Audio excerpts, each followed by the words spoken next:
First Republic Bank is the second largest bank failure in U.S. history. Let's go. Bank has become the second largest bank failure in U.S. history. Regulators have seized the bank, sold off most of its assets to JP Chase in a rescue deal as America's banking crisis flares up again. In a statement this morning, JP Chase's CEO Jamie Dimon says our government invited us and others to step up, and we did. He did note this will benefit JP Chase. Will talk a lot more about it. But look, First Republic is now the third major bank to fail. Yeah, no, totally. They hate consolidating and purchasing competitive banks at pennies on the dollar. They hate it. Jamie Dimon's like, oh, man, I got my money up big today. And people think I did it out of the kindness of my heart. It's so sick. Since March. The announcement comes just hours before markets open, and we're keeping a close eye on Wall Street to see how it reacts when the markets open. Our business and politics correspondent Vanessa Yurkevich outside of a First Republic bank. I used to make a joke back in the day about how to deliver socialism in America by allowing Amazon to monopolize every sector of existence and then forcibly overtaking Amazon, like with the government at gunpoint and nationalizing it. And I feel like we could do that with banks too. Just nationalize Jamie Dimon. They're buying out everybody anyway. What is so shocking is that 11 weeks ago, Jamie Dimon and JP Morgan led the way for all these big banks to inject $30 billion into First Republic. I love the idea that the government would for sure run these banks into the ground, as we're looking at a story about a private bank that was literally bailed out by the government. The notion that the government would certainly run these banks into the ground is just something that something that you say in general, is something that all Americans say because it's like something that they've heard over and over again. So they say it, right? So they repeat it. But it's pretty funny to repeat it right now. It's like the one time where if you have that opinion, you should just keep it to yourself. Because objectively, the private ownership is not working and it is currently running into the ground and the government is saving these banks. It's like defending cryptocurrency all the time, but then definitely doing it like while we're watching the FTX collapse happen or something. You know what I mean? Like, oh, dude, I love crypto exchanges. You better not be talking shit about my favorite crypto exchange, FTX. That is the most valid and reasonable one, while like Sam Bankman-Fried is going to jail. And later this morning, when this First Republic branch behind me and 83 others around the country open, it will be under new ownership. JP Chase buying First Republic Bank in a deal overnight. Without Don this morning by the FDIC. This was an effort by regulators to shore up consumer confidence in the banking system. As part of this deal, JP Chase will assume all deposits of First Republic Bank. So when people go to the bank this morning, their deposits are safe. This all started to unfold several weeks ago after the failure of SVB and Signature Bank. But as you mentioned, there was that big cash infusion of $30 billion led by JP Morgan. But things really started to spiral last week after the first quarter earnings call by First Republic, where they revealed that deposits fell by 40%, totaling about $100 billion. That sent stock prices falling. Just on Friday, shares were trading at about $3, down from about $122 earlier in March. The confidence that people have with the system not failing, especially when as it pertains to banks that are too big to fail, is very real. And partially because like the first time Silicon Valley Bank happened, everyone freaked the fuck out. Then a bunch of other banks also collapsed, which they have in the past as well. It happens all the time. The FDIC steps in, but like never big banks like First Republic. But we're already like, we're over it. You know what I mean? I think people are just completely aware. People are just like, oh yeah, this is happening. Fine. What are you going to do about it? You have no say. You're powerless. You just hope that the government doesn't fuck you. Like, that's it. That's all we got, as a matter of fact. I'll just describe it like this. Okay, here, it's paint time. In the United States of America, you have the 1%. Their wealth is like, if there's an entire pool of wealth in America, the 1%, these guys, their wealth is like all of this, okay? Like, they pretty much own all of this shit. That part is not interesting. So let's erase that. Let's talk about the other side. The rest of it, when we're talking about like the real world, you have the upper middle class and like the wealthy and the upper middle class that don't make it up to like the, 100 millionaire status. Most of the people, like if we're to cut that again, most of the people fall here, right? Not working poor, or sorry. most of the wealth still is in that second category. Most of the wealth is still in the upper middle class, the working poor, right? And then you have 80% of the public that's here that owns much, much smaller of a sliver of the overall wealth. These guys in the bottom, okay, the bottom 80%, let's say, or let's say bottom 70%. These guys in the bottom 70%. And the billionaires at the tippy top that are that own a much larger percentage of this entire wealth pool in general, they bank with Bank of America and Chase. It's these guys, the small business owners, the wheelers and dealers that don't make $100 million a year or anything like that, but they range anywhere from having $250,000 in the bank account all the way to $10 million or $20 million in the bank account. Let's say $10 million just for the sake of this argument. Those guys are the ones that are going to First Regional. Those guys are the ones that are going to SVB because they get, just like Andrew Tate gets to be corrupt in Romania, they get the ball on a budget with banks like First Republic Bank. You know how Andrew Tate went to Romania because he was like, I don't have enough money to fucking be corrupt in America or in the Western world, but I can behave like a fucking oil baron in Romania? It's the same shit. The small business Andes are the ones that fucking float the boat of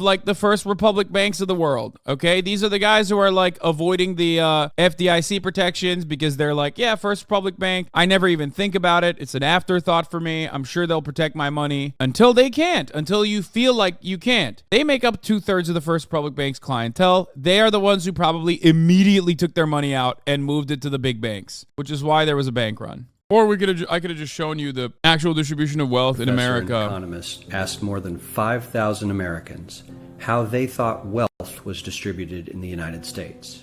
This is what they said they thought it was. Dividing the country into 5 rough groups of the top, bottom, and middle 20% groups, they asked people how they thought the wealth in this country was divided. Then he asked them what they thought was the ideal distribution. And 92%, that's at least 9 out of 10 of them, said it should be more like this. In other words, more equitable than they think it is. Now that fact is telling, admittedly, the notion that most Americans know that the system is already skewed unfairly. But what's most interesting to me is the reality compared to our perception. The ideal is as far removed from our perception of reality as the actual distribution is from what we think exists in this country. So ignore the ideal for a moment. The graph is going to be all red. Here's what we think it is again. And here is the actual distribution. Yep. Shockingly skewed. Not only do the bottom 20% and the next 20%, the bottom 40% of Americans barely have any of the wealth. I mean, it's hard to even see them on the chart. But the top 1% has more of the country's wealth than 9 out of 10 Americans believe the entire top 20% should have. Mind-blowing. But let's look at it another way, because I find this chart... The craziest part about this graph is that when you look at the top 1% of the 1%, they also own the majority of this graph. It gets more insane. The more you fucking look at the tippy top of the fucking wealth, the larger they own the fucking wealth. It's an unfathomable amount of wealth that they have. The difference between a billionaire and a millionaire is insane. Now, let's reduce the total wealth of the United States, which was roughly $54 trillion in 2009, to this symbolic pile of cash. And let's distribute it among our 100 Americans. Well, here's socialism, all the wealth of the country distributed equally. We all know that won't work. We need to encourage people to work and work hard to achieve that good old American dream and keep our country moving forward. So, here's that ideal we asked everyone about. Something like this curve. This isn't too bad. We've got some incentive. I like that the ideal still has omega wealthy people, by the way. Also, that's not socialism, but it doesn't matter. I mean, this person is doing a good job describing it. But even in the ideal, if you ask an American, the fact that they still believe that there is a fucking guy who could be a feudal serf, it's awesome. It says a lot about the American mentality. Why wouldn't the ideal just be everyone has enough to live and do whatever the fuck they want to? An ideal distribution of wealth is not supposed to be a reasonable one. It's supposed to be an unreasonable one. And even then, these motherfuckers cannot even dare to dream, okay? As the wealthiest folks are now about 10 to 20 times better off than the poorest Americans. But hey, even the poor folks aren't actually poor, since the poverty line has stayed almost entirely off the chart. We have a super healthy middle class with a smooth transition into wealth. And yes, Republicans and Democrats alike. Yeah, a million seconds is 12 days. A billion seconds is 31 years. To give you a better understanding of the difference between a billion and a million, it's often better to basically change the dynamic from like money or pieces of rice or anything like that like you can visually comprehend to an entirely different metric. I think that's precisely why what's that famous video? The Tom Scott video is like really prescient and really important, where he basically describes it by showing you length. Reckfield's video on it is really good too. It's visual, but it basically describes it as such. Chose this curve. 9 out of 10 people, 92%, said this was a nice, ideal distribution of America's wealth. But let's move on. This is what people think America's wealth distribution actually looks like. Not as equitable, clearly, but for me, even this still looks pretty great.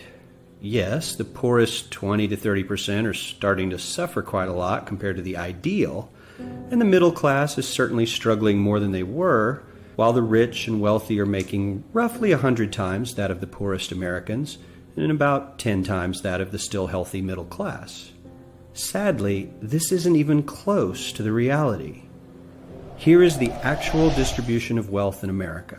The poorest Americans don't even register. They're down to pocket change. And the middle class is barely distinguishable from the poor. In fact, even the rich between the top 10 and 20 percentile are worse off. Only the top 10% are better off. And how much better off? So much better off that the top 2 to 5% are actually off the chart at this scale. I'm glad that he basically described it. Like, this is what I was saying. It's like, even if you look at the top 1% of wealth, okay, what is it right now? The top 1% of wealth is like, what, $500,000 or more? As an individual, you would need to earn an average of $400,000 per year in order to join the top 1% and have a household income of $570,000. If you look at the net worth, the top 1% household net worth in the United States starts at $11 million. So $11.1 million in 2019 is the net worth of the top 1%, which I, of course, comfortably do not fall inside of, but I'm not going to use that. That's why I'm using the actual top 1%, the way that you understand it, the annual income top 1%. The annual income of top 1% is $400,000. I am technically a part of this, as you guys all know. Having said that, however, if you break it down further, if you look at the actual top 1% of the 1%, they still manage to own the same scale distribution of wealth that is not dissimilar to the same scale distribution of wealth in the entire country. And the top 1%, this guy, well, his stack of money stretches 10 times higher than we can show. Here's his stack of cash, restacked, all by itself. This is the top 1% we've been hearing so much about. So much green in his pockets that I have to give him a whole new column of his own because he won't fit on my chart.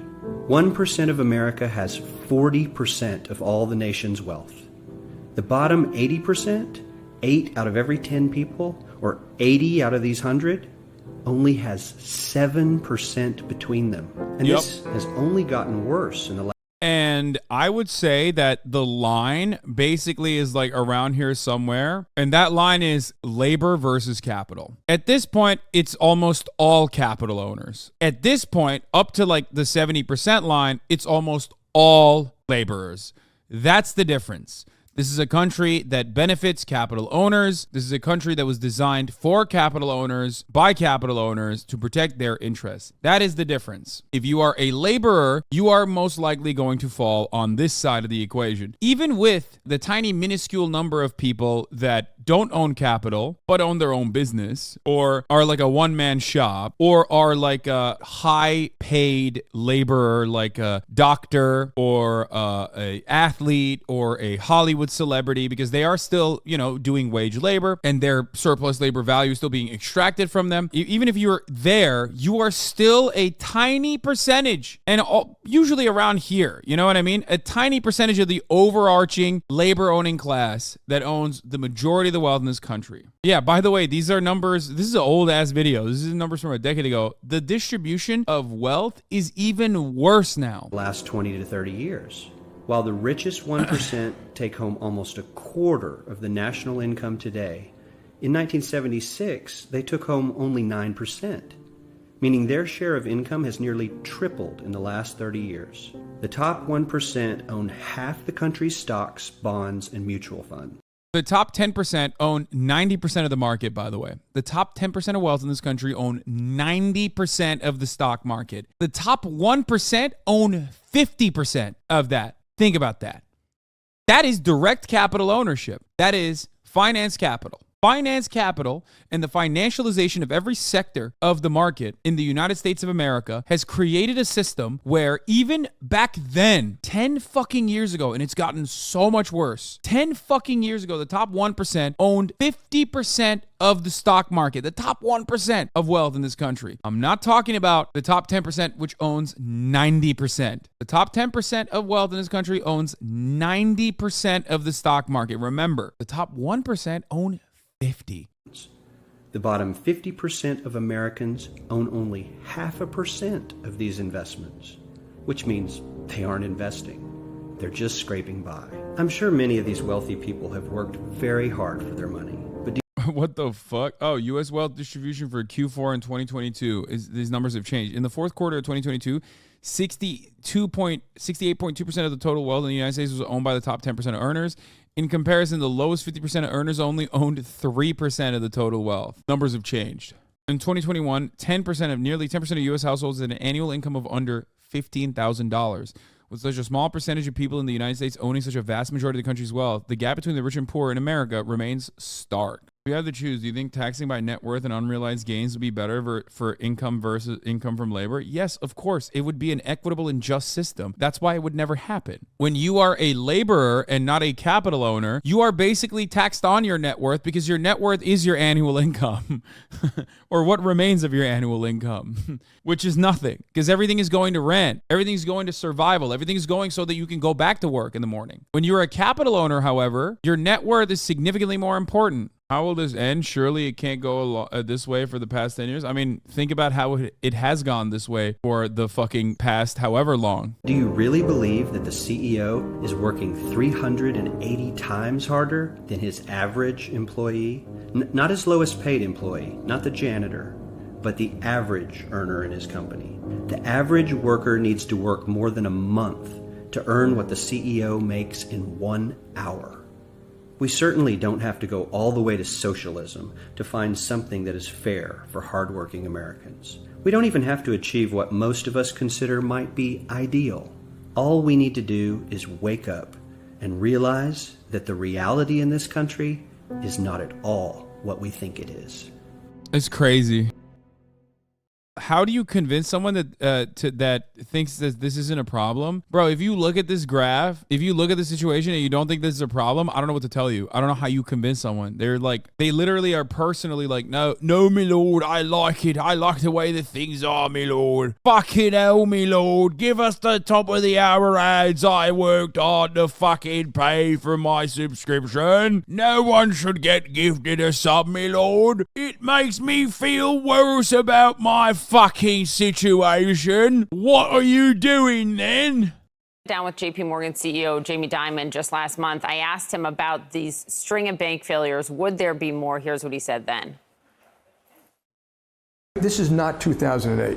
Yeah, he got done licking his lips and going, oh man, that surely would be so bad. That would be so bad if we bought a bunch of fucking banks that the federal government basically gave us for pennies on the dollar. Okay, this is much more limited There are only a handful of banks that had this particular problem. They'll eventually be resolved one way or another, and I think then people should take a deep breath. In a week or two, a lot of these banks can be reporting earnings. I think they'll probably be pretty good. What we subsequently learned as we bring in Roger Altman, former Deputy Secretary of the Treasury and founder and senior chairman of Evercore. Roger, thank you. What we learned when those bank earnings came in is how much money fled from First Republic in the first quarter. But it's notable because Jamie Dimon, who's now leading the bank that is buying up most of their assets, is the one who led the initial attempt to rescue. He's the one who picked up the phone, called the other banker, said, let's get in here, let's try to rescue First Republic. I wonder why it didn't work. I think it didn't work because the deposits kept leaving First Republic. What basically happened here is that after the failure of Silicon Valley Bank a few weeks ago, a lot of depositors just simply decided that they didn't want their money at medium-sized banks, and they moved that money either to the very largest banks like JP Morgan or Bank of America, or to money market funds. When they're covering the story, I feel like they cover it as though like the plumber decided to fucking move his like $1,000 savings or $5,000 savings or the college fund that they have for their children away from First Republic, and it really fucking tanked their bottom line. Like, no, I think it was a lot of rich people that consolidate all their wealth in one fucking account, whether it's because they're lazy and stupid like some people that stream on Twitch, not me, of course, or because they get favorable deals from the banks when they have a lot of money at these banks. And $250,000 or more, like $1 million in a bank account, doesn't do much for you if you're with Chase or if you're with Bank of America. But $1 million in a bank account does a lot for you if you're with First Republic. And First Republic is a big bank still, but they're not like a systemically important, like, too big to fail bank. So BOFA can get away with like being like, oh, you had $1 million in a bank account? Sick. Whatever. Who gives a fuck? Talk to me when you have 10 million. That's when you can get a concierge service for yourself. However, First Republic probably offers that careful and very personal relationship to middle America, or not middle America, but like upper middle class individuals who are business owners, for example, favorable loans and the like. When you do that, which probably creates a massive level of clientele that is over $250,000 in the bank that will move away at the first sight of fear and the first sight of uncertainty, which makes sense. Someone asked in the chat, what's BOFA? It's Bank of America and nothing else. First Republic in recent weeks lost almost all of its deposits. And what happens is they had to replace those deposits with a higher cost loans from the Federal Home Loan Bank Board and from the Fed, and that... By the way, everything I just mentioned was pure speculation. Well, except for the favorable clientele stuff for First Republic Bank, like being able to get more bang for your buck from a smaller bank than you would with Bank of America, or the Bank of America, like private concierge clientele hands-on service only being afforded to you after $10 million. That part is real, but the speculation part is I speculate places like First Republic have a lot of clientele like that, unless they're like a specialty bank like SVB, which also had a lot of clientele like that, where the important clients for that bank moved a lot of their money. The part where you get better rates on bigger mortgages is also real. That part is real. Crush their earnings, that crushed their share price, and it snowballed downhill. If you're waking up this morning and you have your deposits at First Republic, if you have a mortgage through First Republic, if you pay your small business payroll through First Republic, what do you need to know? Do you know because you're one of the ones that pulled their money? Yeah, totally. Everything you know about me, do you think, with everything you know about me, do you think I would be with a specialty bank? Or do you think I have the exact same bank account since I was 18 years old? Which one do you think is the answer? It's not because I'm fucking brilliant or anything. I'm an idiot. But this is just pure laziness for me. I don't even have a fucking credit card, dog. I don't even have a credit card. No, you're fine? You're fine. You're fine. You're fine. In fact, all depositors in the United States today are fine. Apparently, up to any ceiling, because... Well, the new policy essentially, essentially is, first, all deposits up to $250,000 are and have for a long time been guaranteed by the FDIC. Second, if your bank is threatened, it becomes shaky, the federal authorities in recent weeks have made clear that they will protect all deposits regardless of size. So, effectively, if your bank is sound, By the way, I told you this when the SVB shit happened and people were yelling at me about this too. Of course they have to do this. Are you fucking crazy? That's the entire reason why the FDIC exists in the first place. Doesn't matter if it's more than $250,000. The $250,000 cap is a product of a older time anyway. If adjusted to today's like wealth in America with inflation on top of that, it probably is more than a couple million, that higher limit. But it doesn't matter. It's unlimited. The reason why it's unlimited is because if it's limited, then it defeats the purpose. The entire purpose of the FDIC's existence is so that there's confidence that you can like literally put your money in a fucking bank and know that it's not going to go away.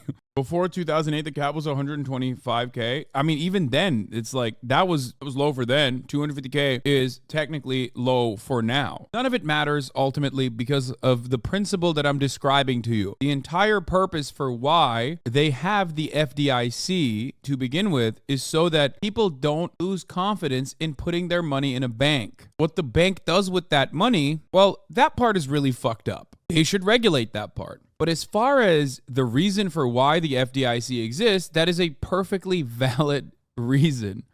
Your deposits are fine because the bank is sound. If your bank somehow becomes shaky, your deposits are fine because the federal authorities will protect them. Two of the things we've learned that helped lead to this failure of First Republic, 2/3 of their deposits were uninsured. That a lot of wealthy clients, business owners, but if you talk about... I didn't even know this. There you go. What did I tell you? I didn't even know this. I said it was pure speculation. I'm wrong. It wasn't. Apparently, it's not speculation. It's pre-watch. Boom. There you go. 2/3 of their fucking deposits were uninsured. There you go. That means 2/3 of the clientele was over the $250,000 limit. 2/3.